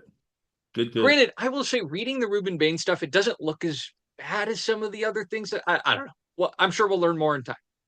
Now, Yep. I'll stay in the top 10. Hmm. I said no wide receivers are going in the top 10. Hmm. But I think tight end Kenyon Sadiq will be the shocking player of the top 10. I think Hmm. teams will look at the impact of a Colston Loveland Hmm. and Tyler Warren. Tyler Warren. I was like, God, who went to the Colts? And a Tyler Warren. They'll look at those guys, the way they changed their defenses. They might look at Terrence Ferguson, who was impactful for the Rams. I've been beating the drum that we might be having a tight end assance. And I Hmm. think that Kenyon Sadiq has really been billed as an elite kind of athletic prospect. And I think there's going to be at least one team who just thinks he is so unique. And, I think Kenyon Sadiq is probably predicted to be a better tight end than most of these wide receivers are predicted to be at wide receiver. At least seems like the impression I'm getting that like the ceiling for Sadiq is higher than the ceiling for a lot of the wide receivers. Maybe a team that needs a pass catcher says, you know what? There are other wide receivers available, but Sadiq is a one of one. And they go that direction. Hurting my prediction is that the Browns already have Harold Fannin. And Hmm. as a team with 2 first rounders, they would be the type of team that can make this luxury pick. But maybe the Chiefs see Sadiq as a successor to Travis Kelsey. Hmm. That could be an option. Maybe the Saints think that he could be the next Jimmy Grant and really give Chuck a reliable weapon besides Olave. I don't know. I just think that he seems like he's been really characterized as an outlier, and I think teams prioritize that. Mm. Yeah, no, this I think is my favorite pick that you've made so far. I like Okay. this pick. It's a good pick. It's so good that I want to steal it, but I'm not going to because you really have been hyping up this tight end becoming the offense thing. No, And you can take it. You can no, take it. I think it's so you that I don't want to. Like I really don't want to take it because it's so Jared. okay. If you don't want to, that's fine. I think I have two other ones that are fun enough to take. So Yeah. Um, no, that's a good one. I like that. I I have I have I have another one that is not really stealable unless you think it's stealable. So I'll say it now so you're not stuck with yeah, it at the end. Um, the Steelers make a pick that I do not understand at all at pick 21, is what I wrote. Like they're just gonna draft something and I'm gonna be like, what? Like they're gonna draft Ty Simpson or they're gonna draft like a player like a wide receiver when they have DK Metcalf and Michael Pittman Jr. now, and I'm just gonna be so confused. I'm willing to accept the premise as long as Ty Simpson doesn't count because they currently have no starting quarterback under contract. Yeah, yeah, I can yeah. understand why they draft Ty Simpson. Now, if they announce they've signed Aaron Rodgers the day of the draft and they take Ty Simpson, Sure, sure, sure. I'm with This is you. But assuming Aaron Rodgers is the starter, yeah. okay, sure. I I I think our Steelers hatred It's so Steelers continuing in core. this way, it's so Steelers core. No, because they I could totally see them doing that or like just taking a safety and being like, really, that was we needed him, you know? Let's get another Um outside linebacker to pair with TJ Watt. And it's like, oh, there's other areas of the team that probably the could use idea their that attention a little more. they just take the second running back out of Notre Dame and you're like, Yeah. what's going on? I like that one, but I will let you keep it. Yeah. Of course. I'm gonna do my, I think, like least boring one or most boring one that I have left. Hmm. Um, I think that at least one team will pick three times in the first round, and I Mm. think that that So is just so somebody's gonna trade in for a third first round pick. either do that or maybe they trade back with a team that has two firsts and Oh, I picks see. up that second first. Here Yeah. are the teams that already have two picks: the Jets, the Hmm. Giants, the Browns, the Chiefs, the Dolphins, the Cowboys. That's a lot of teams that already have two. Um, it it doesn't seem like a huge leap that a team like Kansas City could maybe say, "Hey, we're rarely at the top of the second, and we have a guy we love. Might as well pick at 29 and 32." Mm. Um, or maybe, there's been talk about the Cowboys moving up. Maybe they package 12 and 20 for six and the Browns second round pick or something like that. That'd be pretty rich, but I don't know. I could just see a team doing, or maybe the Cardinals make that trade with the Cowboys, then trade back into the bottom of the first for Ty Simpson or something. I just Hmm. this is something that happened a few years back when the Jets traded back in for Jermaine Johnson, now a Titan. Hmm. I can see it happening here with the sheer number of teams picking twice. Um, Yeah, this I don't is know. fun. This is fun. It's creative that you thought of this. Because it is interesting with the amount of teams that are picking. Like the Jets, I mean, they just like the problem with the Jets is like they don't have anyone on their team that anyone would want to trade for like another first round pick, to Yeah, have to accumulate three. But I'm sure there are teams like the Browns. Like there's if like in some crazy world where they didn't extend to Miles Garrett and they traded Miles Garrett for like first round picks. That would be insane. They made like four first round picks. That'd be nuts. yeah. I don't think that's going to happen, but like there are teams with assets to get another first round pick that already have two. And then you mentioned teams trading for multiple first round picks. It's very interesting. And you said earlier this draft is supposed to have a lot of trade potential anyways. Um, Could be. So yeah, Yeah, because it feels like a class where the top, I don't know, 8 to 10 feel like relatively impressive, and then it's just like a list of guys. Yeah, and then hmm, then it kind of falls off, I think, in a lot of people's eyes. Um, yeah, I'm gonna take whatever your last. No, you have two more left, right? yep, Yeah, I'll let you keep that. It's creative and fun. I like the brain power behind it. I don't feel like I should own it. Um, okay. I'm like We're I gonna do just like that one though. reluctantly trade whatever we say last. It's really Yeah. feeling like, Well, but like it's not even like you've had like three or four of them. I'm like, oh, that's really good. But it's like the way you like are explaining it to me. I'm like, it doesn't feel like I don't feel like I deserve that. And, like it's almost kind yeah, of it the doesn't. the I mindset get I'm it. having. Um, Um, Well, let's hear. You have two left, I right? have two As left. well. One is incredibly boring, and one is insane. So I'll say the Okay. boring one first. All right. Um, and then you'll not take it, and then you'll be stuck with my last one, and you'll like it, I think. Um, and I'll be proud of it. I have the Giants take Clemson defensive tackle Peter Woods to replace the traded Dexter Lawerence II. Peter Woods has had this interesting, like he was like one of the top guys coming into this draft when you looked at it a year ago. And then Clemson had a really bad season, and he kind of had a bad season, and now he's kind of projected to be like a top of second round talent when he was a clear first round talent a year ago. And if that's the case and he falls to the second round, I could definitely see them taking not those two top 10 picks they have, but that early second round pick. Should Peter Woods make it there, and then that's your plug in for the now missing Dexter Lawerence II. You know what? If your last one's fun, I'm going to take this one. I want Oh this one. no.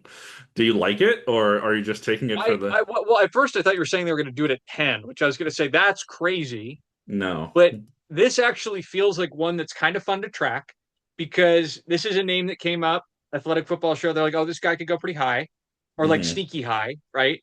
And so is this a candidate where the Giants trade down from 10 and then take him in the middle of the first round? Do they trade up into the back of the first round and they're the team with three first round picks to secure Peter Woods? And you seem excited about your last one, so I want you to keep it. This one has enough moving parts that I think it'll be worth keeping an eye on. So Hmm. um, it's also nice and specific, so the odds it comes true are very low. But it's fun. Yeah. It's fun. Uh, so I'm adding this to my list, and so Okay. this is I've my highlighted it. I've highlighted them yellow as I do it. I just highlighted this one red gotcha. to notify Uh, me that it's no longer mine. I'm just from Damon. Okay, I got two more. I'm gonna go boring, and then I'm gonna go super specific. Not boring, but I'm gonna go mid, and then I'm gonna go super specific. All right. Okay. I've already talked about offensive linemen. I think a ton are gonna go. Yeah. Now, I wish I had the courage to say offensive tackle for this prediction. I Yeah. don't have it. I think that offensive linemen will be selected four times in a row. Now, I don't know if this is super Whoa. out there. I don't know how often this happens, to be honest. Do you even have like a But range, for or is it just like it'll happen eventually? let me give you a couple ranges. And well, Okay. first round in the first round. Yeah, yeah, So yeah. good point. I'll give you a couple like groups of four where it feels possible. Okay. Hmm. Honestly, anywhere in the teens, you've got Giants, Dolphins, Cowboys, Rams. Um, sorry, I was looking at the Ravens and kept thinking Falcons. Bucks, Jets, Lions, Vikings, Panthers, Cowboys again. Like, could totally see that. Hmm. 21 through 24, Steelers, Chargers, Eagles, Browns. That feels Oh, pretty I right. like that range. Yeah. Yeah. Bills, Niners, Texans, Chiefs feels possible for this. Like, I could really see, and maybe even at the top of the draft, I don't know. I could see one of the teams that feels less probable. Maybe a team trades in front of Detroit to get an offensive lineman, and suddenly Ravens, Bucks, Team X, and Lions. I've seen a lot of people taking I think Vega Ione, the interior offensive lineman, and pairing him with Baltimore. Feels very possible, but four in a row feels like it would be pretty rare. I'm not willing to say that it's going to be four tackles. That just seems tough. Four offensive linemen. Why not? I regretted not taking your offensive lineman one earlier. I'm taking this one. I like Fire. this one. This is fun. Four of the because in my head what I think is you're a team and you have your board, right? You have your board of let's say five guys that we think we are going to be available at our range, and the team before you picks the second guy on your list. Now Mm-hmm. you pick the first guy because you're like, oh, he's gonna go, and then like everyone kind of has this domino effect of we need to get our guy because he's not gonna be there anymore if we have a pick later in the round or something like that that we were gonna maybe try to work around to get him. And I think something that is maybe the biggest takeaway from last year's NFL season with teams like the Texans and the Seattle is insane. The Seahawks, the Eagles, kind of having this like dominating defensive line presence is how important offensive line is. And it's something that teams have known forever. But when you see it, when you're watching Justin Herbert just get murdered every down because the Chargers don't have two offensive tackles. It's like, oh, that's really important. And with your prediction earlier of 10 plus offensive linemen in the first round, this is a draft with a lot of guys. And like I mentioned earlier, this is a draft where a lot of people think the talent itself and the individual players falls off at a certain point in the first round. So why not take a position we know is going to be critical and we know is going to be impactful? Yeah. Yeah.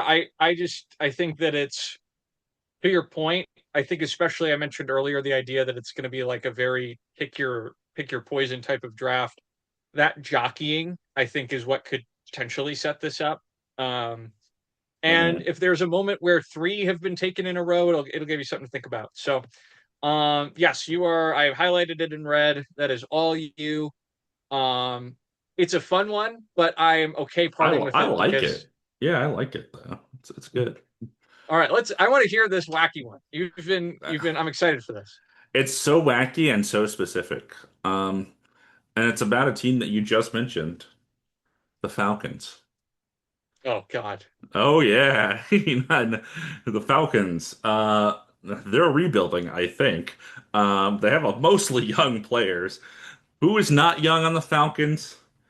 Safety Jesse Bates the third, who's very good. Ooh. And I predict they're going to trade back into the first round Jesus. by trading Jesse Bates to what teams need help on defense, Jared? It's a team at the bottom of the first. I'm trying to think. Maybe a 29 through team that 30. has multiple first round picks.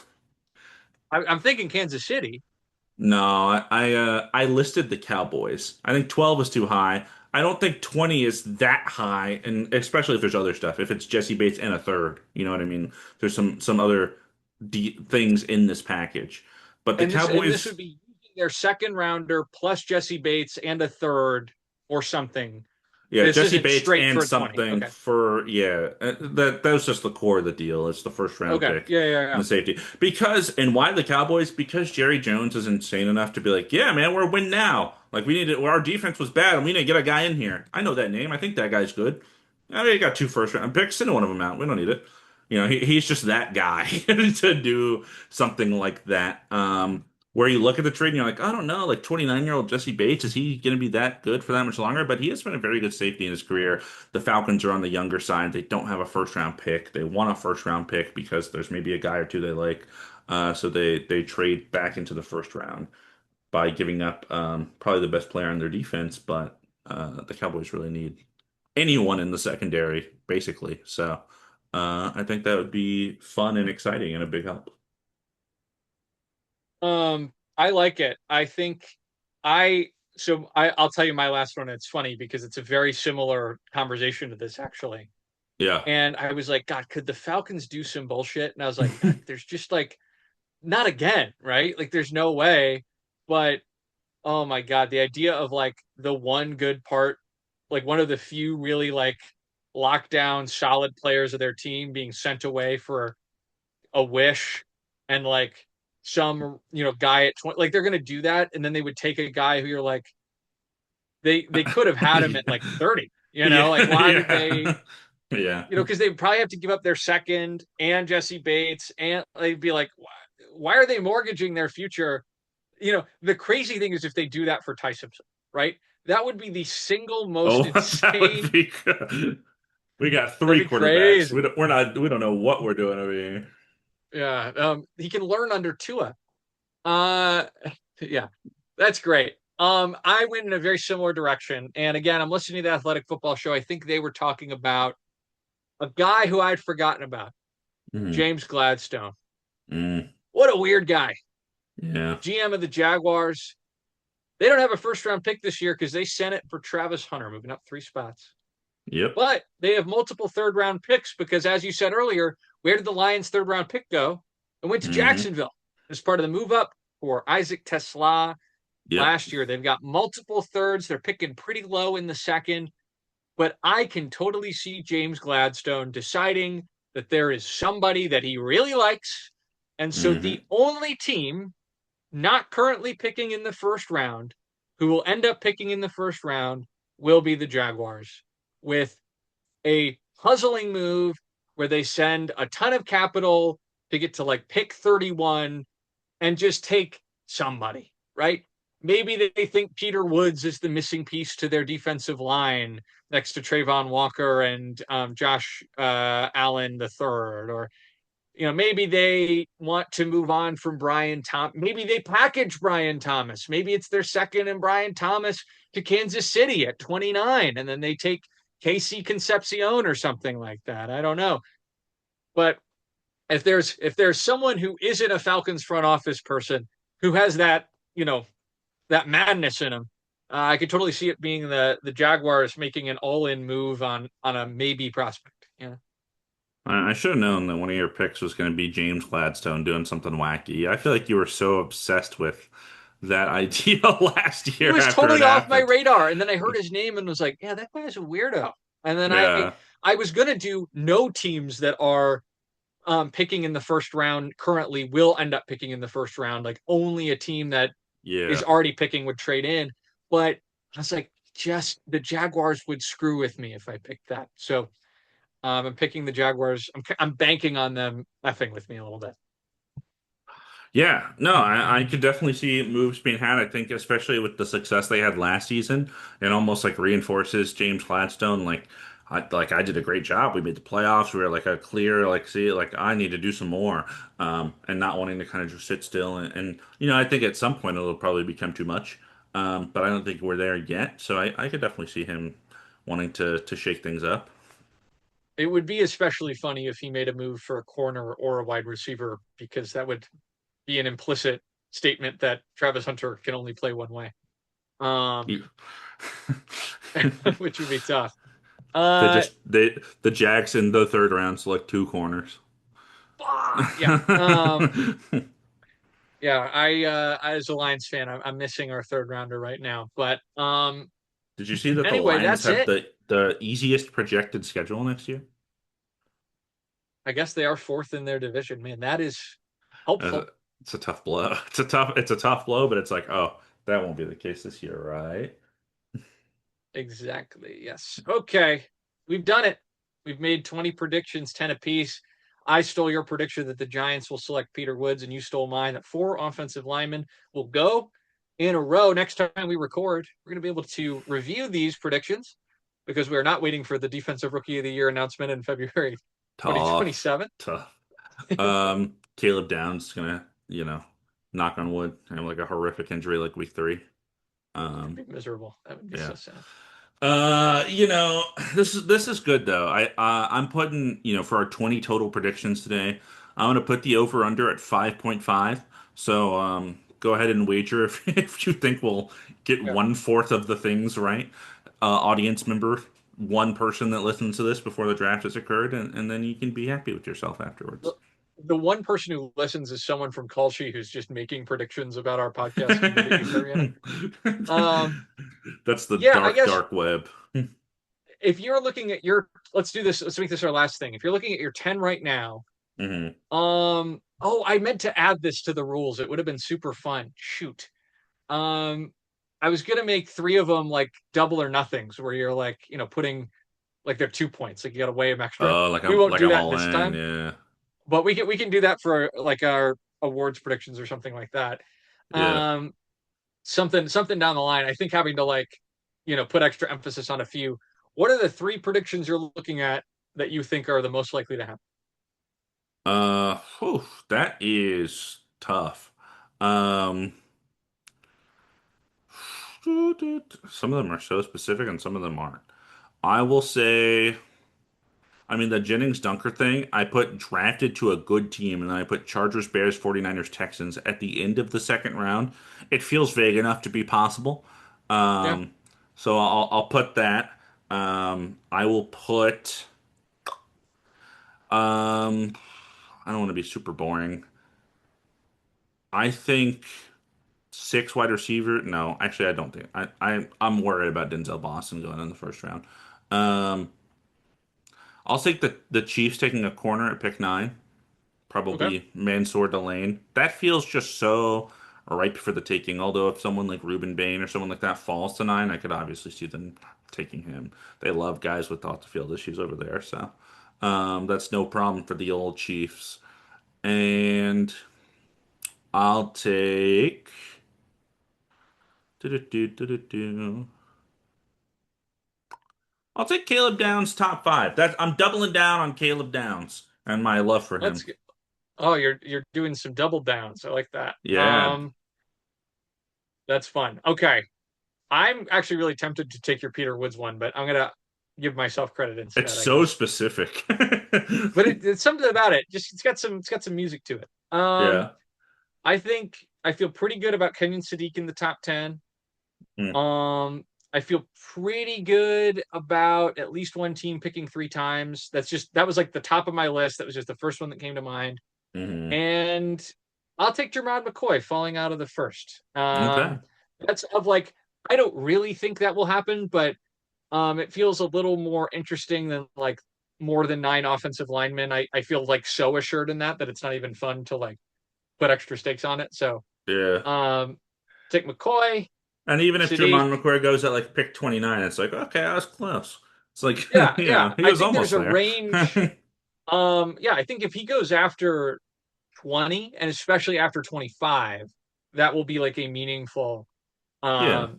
maybe Jermon McCoy is who the Jaguars trade up for at like 31. Um, Mm.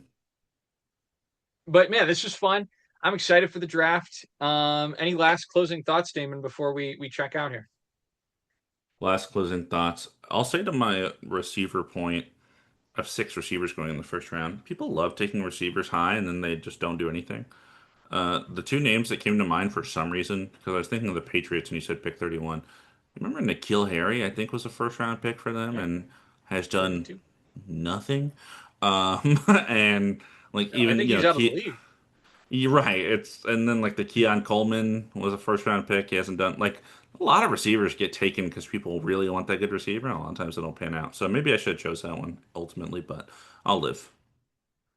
Oh, silly Damon. You think that Rats. Keon Coleman was a first round pick? He Oh, was he was a actually second. picked. He was a second round pick. Yeah. But hang on, I'm trying to load it right now because the funny thing is the actual 32nd pick that year Uh, also proves your point. Xavier Legette. mm, Like we're not really. mm-hmm. Also, odds that two wide receivers with the name Xavier are taken within 5 picks of each other. Kind of crazy. Xavier Worthy and Xavier Legette. No, I think that honestly, wide receiver is the position that, like, besides I guess quarterback, honestly feels the most boomer bust in the first round because I can name like 10 guys who are like Traylon Burks for the Titans, ick. Jahan Mm-hmm. Dotson, that's a no go. I mean, like, How about right before Justin Jefferson, Jalen Rager? tough, tough pick right there. Yeah, Um, that has to sting. For the yeah, Eagles, Justin Jefferson would be on the Eagles. That would be crazy. That would be we wouldn't nuts. be worrying about the AJ Brown situation too much Yeah. if Jetas was an Eagle. Uh, all right, Oof. I've got my football. Oh, snap.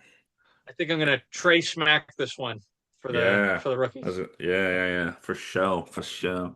Let me get this Uh, up. Ugh. I have a Rockets Lakers game on my screen over here. I'm just constantly watching, so who's winning right now?